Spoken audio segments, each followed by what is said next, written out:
জয় শ্রীকৃষ্ণ। আজ ছিল রবিবার। গতকাল রাত্রে থেকেই শরীরটা ঠিক নেই, একটু জ্বর আছে।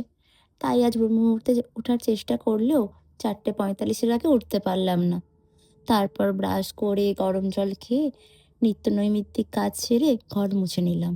তারপর আজ অল্প প্রাণায়াম করলাম এবং স্নান করে নিলাম। তারপর একটু গরম জল করে আমার গোপু সোনাকে স্নান করালাম।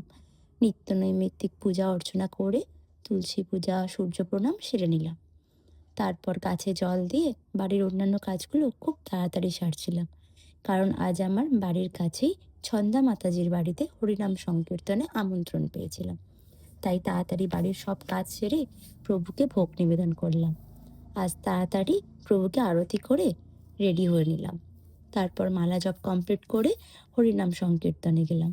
খুব সুন্দরভাবে অনুষ্ঠানে অংশগ্রহণ করে আজ রবিবারের সকালটা ডিসিপ্লিনের মাধ্যমে শুরু করব।